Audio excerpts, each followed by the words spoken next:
ساتھ انتظار اب سے 2-3 گھنٹے پہلے سے کر رہے تھے، وہ عظیم المرتبت شخصیت ہمارے اور آپ کے درمیان جلوہ بار ہے۔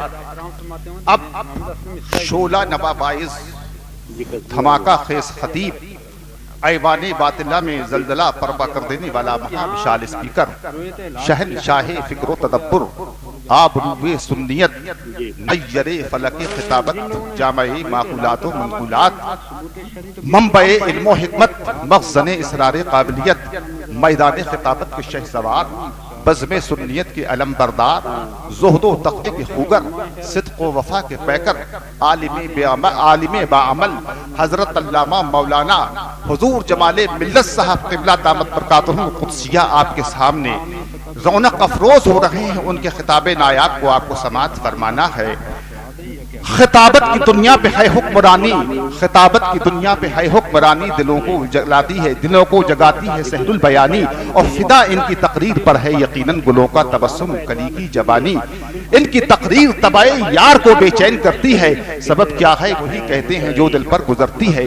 کبھی شعلہ کبھی شبنم ہنسی تقریر ہوتی ہے، نبی کے باقیوں کے واسطے تقریر ہوتی ہے۔ حضرات محترم، آپ کی تقریر سے نصوص کے دریا ہیں چھلکتے، حب مصطفیٰ صلی اللہ علیہ وسلم کے چاند ہیں چمکتے، تعظیم حضور صلی اللہ علیہ وسلم کے سورج ہیں دمکتے، حق کے باغ ہیں لہکتے، تحقیق کے پھول ہیں مہکتے، ہدایت کے بلبل ہیں چہکتے۔ آپ کی تقریر سے مذبوح گستاخ ہیں بھڑکتے۔ نعرہ تکبیر، نعرہ تکبیر، نعرہ رسالت، نعرہ غوثیہ، علماء اہل سنت، حضور جمال ملت صاحب، نعرہ تکبیر، نعرہ رسالت، خاندان اعلی حضرت نوازہ حضور مفتی اعظم، نعرہ تکبیر۔ اللہ اکبر، سبحان اللہ، سبحان اللہ۔ وہ تو سننی بھی ہو، بہرحال اصول شرع کی روشنی میں تو اس کا اعلان قابل اعتبار ہے ہی نہیں۔ تو حضور بہت سارے وہ علماء ہیں جن کو یہ پتہ تھا، مطمئن تھے کہ رؤیت ہلال کا کوئی شرعی ثبوت ہمارے پاس نہیں، اس کے باوجود عوامی دباؤ میں انہوں نے اعلان کر دیا۔ تو ایسے لوگوں کے پیچھے نماز کا کیا ہوگا؟ وہ گناہگار ہیں، وہ فسق کے مترکب ہیں۔ بالکل جی جی بالکل بالکل گناہگار ہیں، ایسے شخص کو امام بھی نہیں بنایا جائے ایسے لوگوں کو۔ ہاں، جب تک وہ توبہ نہ کریں تو وہ تو امامت نہیں کر سکتے نا۔ بالکل بالکل الحمدللہ نحمدہ ونصلی ونسلم علی حبیبہ الکریم، آپ کو طبیعت چاہیے جی اللہ اما بعد، بچے ٹھیک ہے سب؟ جی حضور، حضرت آپ کی اجازت ہو اعوذ باللہ من الشیطان الرجیم، بسم اللہ الرحمن الرحیم، بالکل بالکل واتقوا یوما ترجعون فیہ الی اللہ، آمنت باللہ، صدق اللہ العظیم، وبلغنا رسولہ النبی الکریم، نحن علی ذلک لمن الشاہدین والشاکرین، والحمد للہ رب العالمین۔ باوقار علماء ملت اسلامیہ،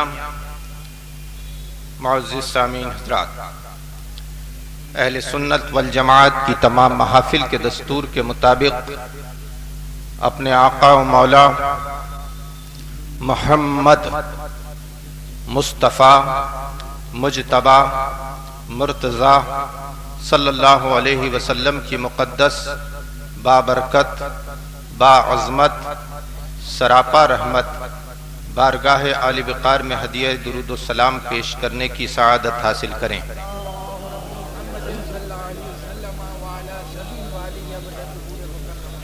اللہ رب محمد صلی علیہ وسلم وعلی ذبیہ وآلہ ابد الدہور وکرما۔ حضرات، جیسا کہ اشتہارات اور اعلان کے ذریعے آپ حضرات کو معلوم ہے کہ آج ہم اور آپ جشن شب بارات اور عرس سمر علی شاہ رحمت اللہ تعالی علیہ میں شرکت کی سعادت حاصل کر رہے ہیں۔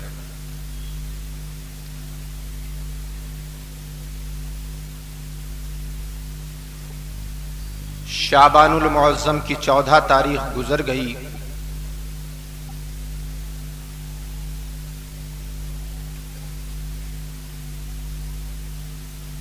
سورج کے غروب ہونے کے ساتھ 15 تاریخ کا آغاز ہوا۔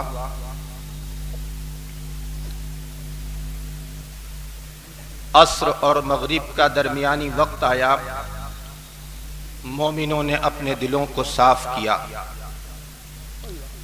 حضرات،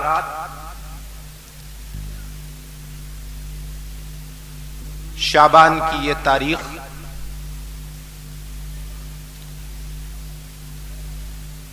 اللہ تبارک و تعالیٰ کی جانب سے امت مصطفیٰ کے لیے ایک انعام ہے۔ شعبان کے اس مہینے کی اس تاریخ کی فضیلت پر آپ حضرات علماء اکرام کے زبانی فضائل سماعت فرماتے رہے ہیں۔ حضرات، میں نے جس قرآن مقدس کی آیت کو اپنی گفتگو کا موضوع بنایا ہے، اللہ تبارک و تعالی قرآن حکیم میں ارشاد فرماتا ہے وَاتَّقُوا يَوْمًا تُرْجَعُونَ فِيهِ إِلَى اللَّهِ، اس دن سے ڈرو جس دن اللہ کی جانب لوٹائے جاؤ۔ اس دن کا خوف کرو جس دن اللہ کی جانب واپسی ہو۔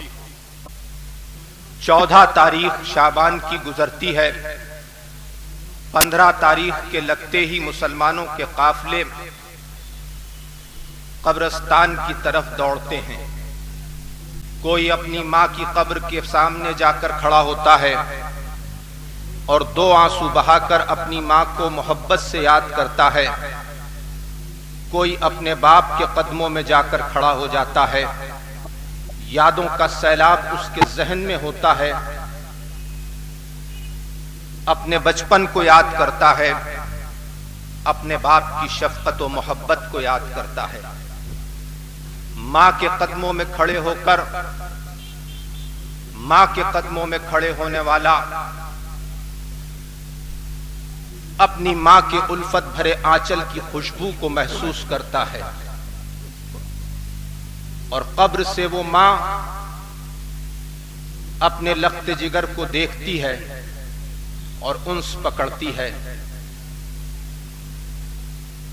کہ میں نے تیرے لیے بہت تکلیفیں اٹھائیں، 9 مہینے تک میں نے تجھے اپنے پیٹ میں رکھا، میں تجھ سے جدا ہوئی، آج تو میرے سامنے آیا، میری پیاسی آنکھوں کی پیاس بجھ گئی۔ انس پکڑتی ہے ماں اور چاہتی ہے کہ یہ اس کا بیٹا دیر تک اس کے پاس موجود رہے اور وہ اپنے بیٹے کو دیکھتی رہے، مگر ایسا نہیں ہوتا۔ قبرستان سے نکلتے ہوئے ماں کا بیٹا، باپ کا بیٹا پھر پلٹ کر اپنی قبر، ماں کی قبر کی طرف دیکھتا ہے، باپ کی قبر کی طرف دیکھتا ہے، پھر سلام کرتا ہے اور 1 سال کے لیے اپنے ماں باپ کی قبر سے رخصتی لے لیا کرتا ہے۔ حضرات، یہ زندگی کیا ہے؟ اللہ تبارک و تعالی نے موت سے ڈرنے کے لیے فرمایا کہ اس دن کو یاد کرو جس دن اللہ کی جانب لوٹائے جاؤ۔ یقیناً جس دن کا خوف یاد رکھنے کے لیے رب کائنات فرما رہا ہے، وہ دن موت کا دن ہے، وہ دن زندگی کا آخری دن ہے۔ اس دن کی یاد اللہ تبارک و تعالی دلا رہا ہے کہ جس دن مکان کی 4 دیواری سے چیخ گونجتی ہے، اس دن کی یاد اللہ دلا رہا ہے۔ جس دن کپڑوں کی رنگینی سفیدی میں بدل جاتی ہے، اس دن کی یاد اللہ دلا رہا ہے۔ جس دن ماں کی گود اجڑ جاتی ہے، اس دن کی یاد اللہ دلا رہا ہے۔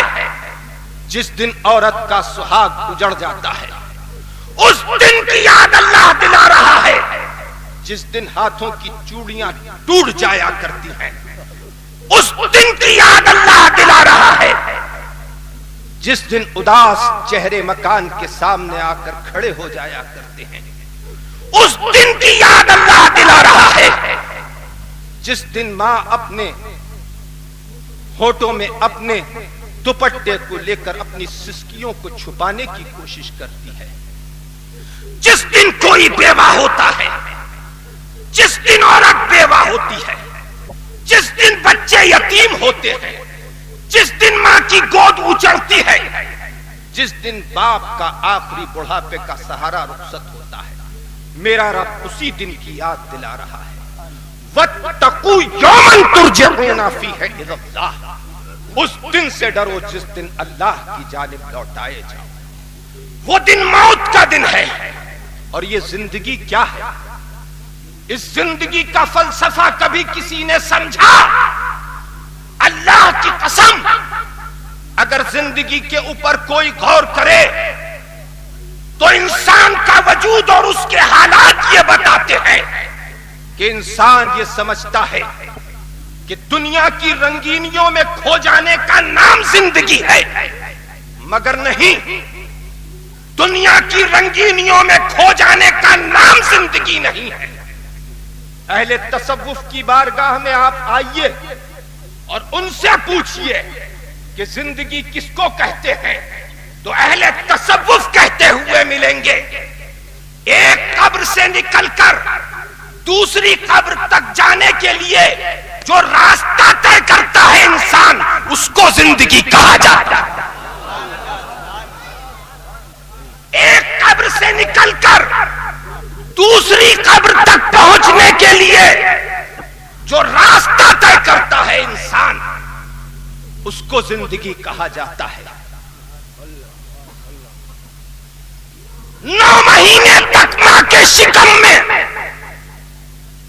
پروان چڑھنے والا وہ لال جب اس دنیا میں آتا ہے تو کلکاریاں گونجتی ہیں، اور وہی جب اس دنیا سے رخصت ہوتا ہے تو چیخیں گونجتی ہیں۔ حضرات، زندگی جب وجود میں آتی ہے تو مسکراہٹ لبوں پہ آتی ہے، اور حیات جب موت میں تبدیل ہوتی ہے تو انہی لبوں کے اوپر چیخیں ہوا کرتی ہیں۔ یہ زندگی کیا ہے، اور اس زندگی سے کتنی امیدیں انسان کی جڑی ہوئی ہیں؟ آؤ میں بتاتا ہوں کہ اس زندگی کی حقیقت کیا ہے۔ اہل تصوف کی بارگاہ میں آئیے تو اہل تصوف یہ کہتے ہوئے ملیں گے کہ یہ زندگی اسے کہتے ہیں کہ جس سے زیادہ بے وفا کوئی دوسرا نہیں۔ بے وفائی کا دوسرا نام زندگی ہے۔ دنیا کی بے وفائی اور بے وفائی کا دوسرا نام دنیا ہے۔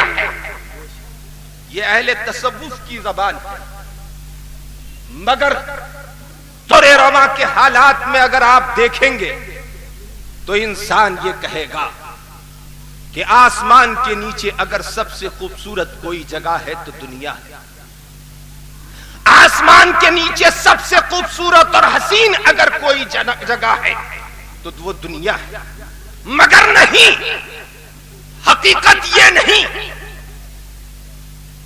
دنیا سے لو لگانے والے، کبھی تو نے سوچا کہ اس دنیا کو چھوڑنا ہے؟ وہ ایک نوجوان عرب کی سرزمین سے اٹھا تھا، ایک نوجوان عرب کی سرزمین سے اٹھا تھا کہ جس نے اپنی ماں کی کوکھ کو بوسہ دیا اور رسول کے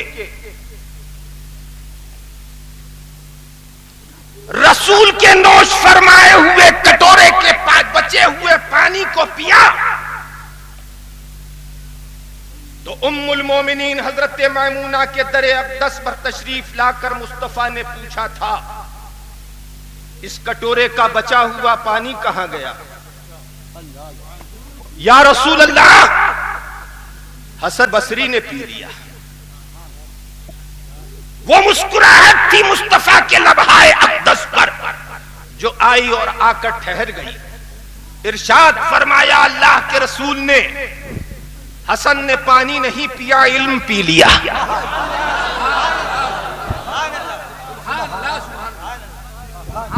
سبحان اللہ۔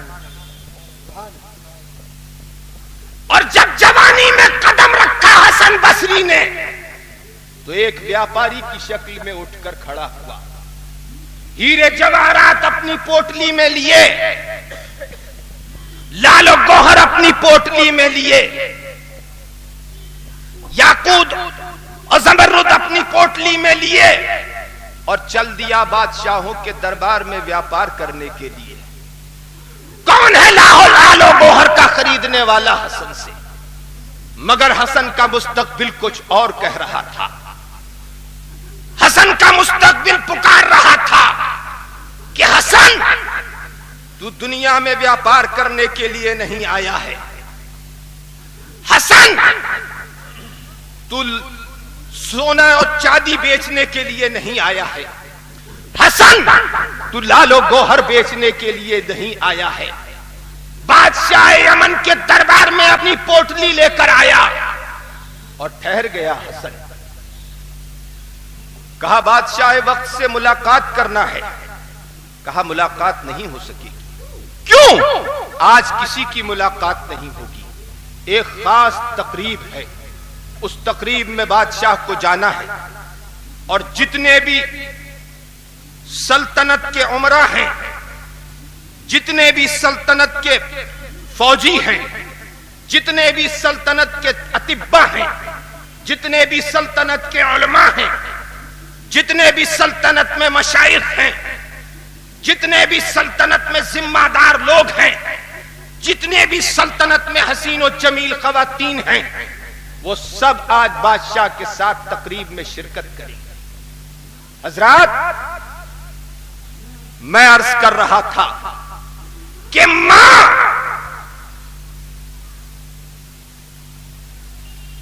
جو 9 مہینے بچے کو اپنے پیٹ میں رکھ کر تکلیفیں اٹھاتی ہے، اور جب بچہ اس دنیا میں کلکاری مار کر آتا ہے تو آپ کیا سمجھتے ہیں؟ وہی ماں ہوا کرتی ہے، چاہے تو بچے کے ہاتھ میں اللہ کی رسی دے دے، بے شک بے شک بے شک بے شک، سبحان اللہ سبحان اللہ، اور چاہے شیطان کی رسی دے دے۔ بے شک بے شک۔ ماں چاہے تو اپنی اولاد کو جنت دلا دے، اور ماں چاہے تو جہنم کا ایندھن بنا دے۔ بے شک بے شک، حق ہے۔ ماں چاہے تو اپنی بیٹی کو فاطمہ بنا دے، اور ماں چاہے تو بیٹی کو رقاصہ بنا دے۔ سبحان اللہ سبحان اللہ، حق ہے حق ہے، سبحان اللہ سبحان اللہ۔ نعرے تکبیر، یہ ماں ہوا کرتی ہے۔ لوگ سمجھتے ہیں کہ درس گاہوں میں اولاد پروان چڑھتی ہے، لوگ سمجھتے ہیں کہ اسکولوں میں اولاد پروان چڑھتی ہے، لوگ سمجھتے ہیں خانقاہوں میں اولاد پروان چڑھتی ہے، لوگ سمجھتے ہیں کہ اچھوں کی صحبت میں اولاد پروان چڑھتی ہے۔ نہیں، حقیقت یہ ہے کہ پودا پروان چڑھتا ہے ماں کے شکم میں۔ سبحان اللہ سبحان اللہ، بے شک بے شک، حق ہے۔ ارے وہ ماں ہی تو تھی کہ جو قرآن کی تلاوت کیا کرتی تھی، جب بیٹے نے پیروں پر چلنا شروع کیا تو ماں نے کہا کہ بیٹا سپارہ لے کر جا استاذ کے پاس اور بسم اللہ پڑھ لے۔ بیٹے نے سینے سے لگایا اللہ کے کلام کو، استاذ کے سامنے زانوئے ادب طے کیے، استاذ نے کہا پڑھو بسم اللہ، بیٹے نے اعوذ باللہ کے ساتھ جب بسملہ پڑھی تو الحم شریف سے لے کر 15 پارے ختم کر دیے۔ سبحان اللہ بے شک بے شک، سبحان اللہ سبحان اللہ، حق ہے۔ استاذ نے کہا کہ بسم اللہ پڑھنے کے لیے آئے تھے، 15 پارے پڑھ رہے ہو۔ سبحان اللہ سبحان اللہ. کہا آیا تو بسم اللہ پڑھنے کے لیے ہی ہوں، اس لیے کہ بسم اللہ اس عمر میں پڑھنا اسلاف کی سنت ہے. سبحان اللہ. تو بیٹا 15 پارے کہاں سے حفظ کر لیے؟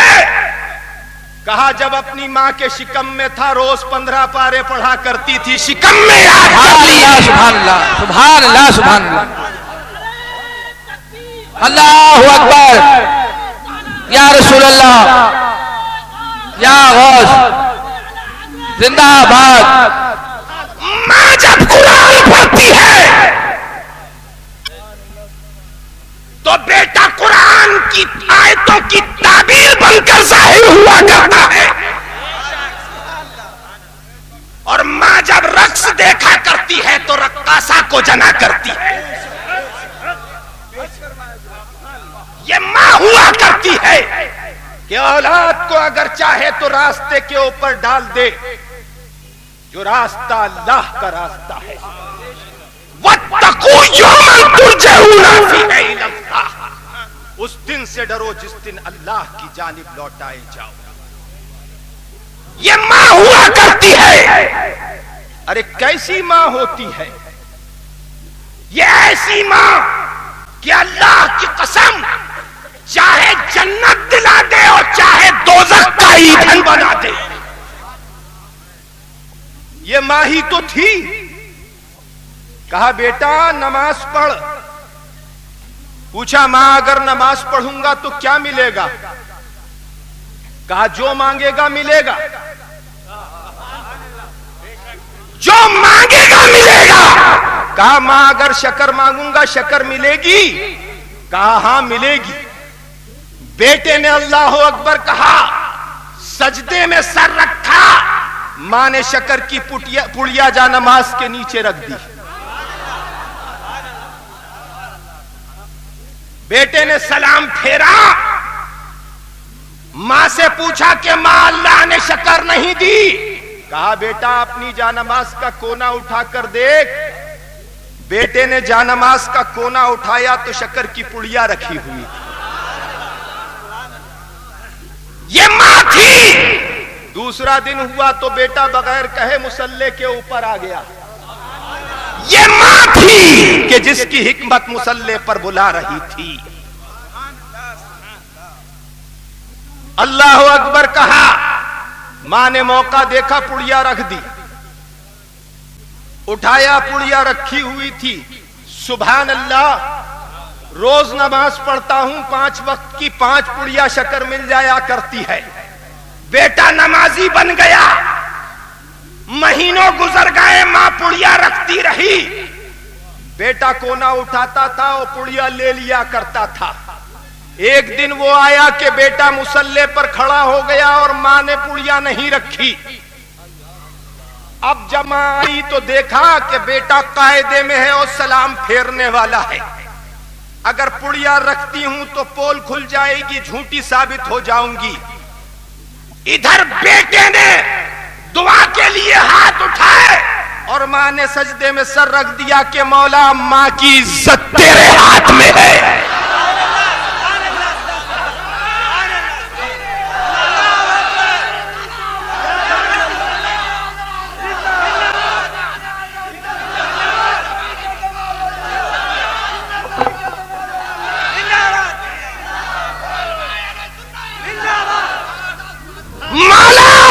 عزت تیرے ہاتھ میں ہے.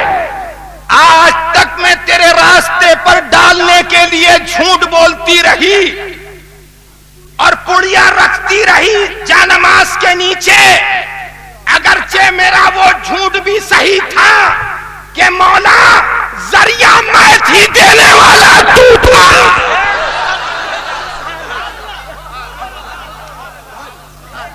ولی کی ماں جھوٹ نہیں بولا کرتی، اور جھوٹی کے پیٹ سے ولی پیدا نہیں ہوا کرتا. جھوٹے کے نطفے سے ولی پیدا نہیں ہوتا اور جھوٹی کے پیٹ سے ولی پیدا نہیں ہوتا. رسول اللہ صلی اللہ علیہ وسلم نے جب جہنم کو دیکھا تو اللہ کے رسول نے دیکھا کہ کچھ لوگ ہیں، کچھ مرد اور عورتیں کہ جن کے دہانے پھٹے ہوئے ہیں، اونٹ کی مانند چرے ہوئے ہیں، اور ان کے دہانے، چرے ہوئے دہانوں میں رخسار کی ایک جانب سے لوہے کی سرخ جلتی ہوئی سلاخیں ڈال رہے ہیں فرشتے، اور دوسری جانب سے نکال رہے ہیں۔ جب دوسری جانب سے نکالتے ہیں تو ادھر کا رخسار جدھر سے ڈالا ہے سلاخ کو وہ ٹھیک ہو جاتا ہے، اور وہ چیخ رہے ہیں، پکار رہے ہیں۔ اللہ کے رسول نے پوچھا جبرائیل بیان کرو کہ یہ کیا ہے؟ جبرائیل علیہ السلام نے عرض کیا یا رسول اللہ، یہ وہ مرد اور عورتیں ہیں جو جھوٹ بولا کرتے تھے، ان کے اوپر عذاب شدید ہو رہا ہے۔ حضرات، میں نے سجدے میں سر رکھا اور کہا کہ مولا اب میری عزت تیرے ہاتھ میں ہے، میری عزت بچا لے کہ میں نے تیری رسی اپنے فرید کے ہاتھ میں دے دی ہے اور تیرے راستے کے اوپر ڈال دیا ہے۔ اب فرید جانماز کو اٹھائے گا اور جب شکر کو نہ پائے گا تو مولا میری طرف سے بدگمان میرا لال ہو جائے گا، میری عزت بچا لے۔ بس فرید نے سلام پھیرا، دعا کی، اور جس وقت فرید ننھے سے بچے نے جانماز کا کونا اٹھایا ہے تو اب بڑھیا کو نہیں اٹھاتا، زمین پر دیکھتا ہے، زمین پر دیکھتا ہے۔ ماں کانپ رہی ہے پیچھے کھڑی ہوئی، اور ماں نے کہا کہ بیٹا کیا دیکھ رہا ہے؟ تو بیٹے نے کہا ماں روز جب کونا اٹھاتا تھا جانماز کا تو بڑھیا ہوتی تھی، آج زمین میں شکر کا سیلاب نظر آ رہا ہے۔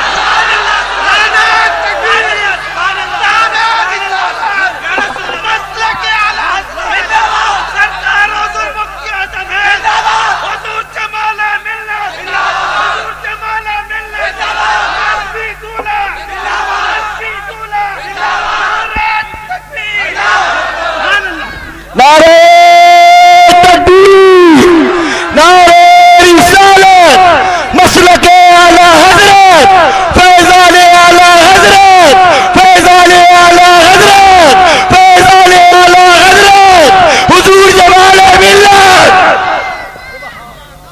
ماں جب اپنے بیٹے کو راستے پر ڈالنے کے لیے اللہ کی رسی ہاتھ میں دیتی ہے اور حکمت کو اختیار کیا کرتی ہے تو جو بظاہر جھوٹ ہوا کرتا ہے اللہ دیکھنے والا سمیع و بصیر اس جھوٹ کو ایسی حقیقت میں بدل دیا کرتا ہے کہ قیامت تک کے لیے اس کی نظیر سامنے نظر نہیں ہے۔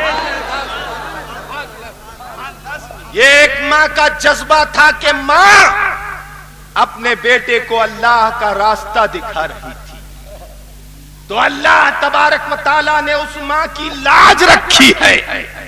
کیسی لاج رکھی؟